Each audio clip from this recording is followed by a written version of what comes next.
After reading Centennial Historiography of American Populism by Robert Miller, I was interested in the discourse surrounding the frontier thesis. The following is my stream of consciousness on the topic of the frontier, American popular psychology, and identity. To quote Miller, he presented populism as the backlash of egalitarian traditions when the frontier has closed and ended this process. End quote. The frontier thesis has developed in the aftermath of the closing of the West in the 1890s, in which by and large the wild part of the West had been dissolved. The frontier thesis proposes that American exceptionalism is the result of a specific pioneering spirit which drove the American race to a state of greatness and exploration unlike others.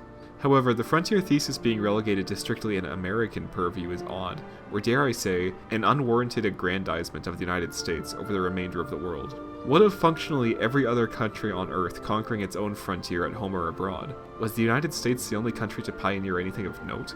The contemporary Russian civilization at its inception was virtually just the Moscow metropole and its surrounding countryside, and over the course of 400 years the Muscovites conquered a frontier virtually twice the size of the continental United States, against dozens of powerful and organized Turkic warlords. Correct me if I'm misguided, but what of the historiographical significance of the Russian manifest destiny, and the overcoming of the great expanses of Siberia and the steppe? If anything, the Russian manifest destiny was far more dangerous, glorious, and impressive than anything the American experience could have possibly offered.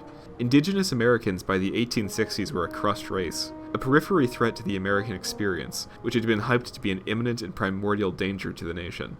The Russians at the same period were engaged in bloody sieges against the Turkmen Silk Road cities, sending organized military and scientific expeditions to the deepest reaches of Eurasia, battling the lineages of Genghis Khan in the grasslands of Kazakhstan, anthologizing the hundreds of hitherto unheard-of Siberian ethnicities, abolishing the Siberian slave trade, in which since prehistory the life of a man or woman could be bought for an armful of fur, and piercing into the heart of the most inhospitable forest wilderness on Earth. Aside from the exaggerated tales of Native American raids, the sum total of the American frontier's danger was crossing a mountain range and trying not to diarrhea yourself to death. What of the Portuguese, Dutch, English, Spanish, or French explorers who colonized and explored the world facilitating the United States?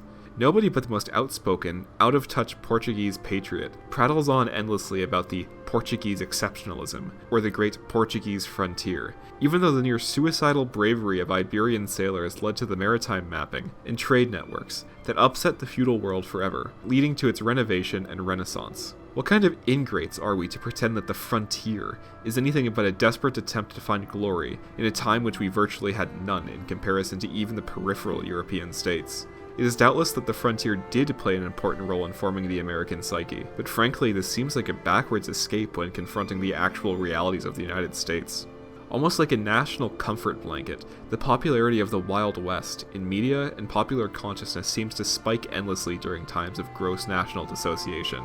Almost as an analog to escapist fantasies, the nation returned to the West when the assumptions of the United States were called into question. During the era of intense labor agitation, social degradation, and mask-off capitalist overlordship, and all-time low race relations during the Gilded Age and Reconstruction, popular consciousness was obsessed with the West. The first American cinema produced westerns. Continuing even to the 1950s and 60s, white America was enthralled by the Western mythos. One would think that even in the era of moon landings, global telecommunications, that the American psyche would have moved beyond Billy the Kid and train robberies, but almost like a Pavlovian response, the United States retreated to its rootin'-tootin' opium stupor, rather than deal with the burgeoning civil rights movement of the 1950s. The West is a comfort blanket refuge to the American collective conscious, which it returns to when forced to deal with even a modicum of self-actualization. The imagery and conflicts of the West is so alien. Hogtie the bandit, save the bell, lasso some cattle, ride into the sunset.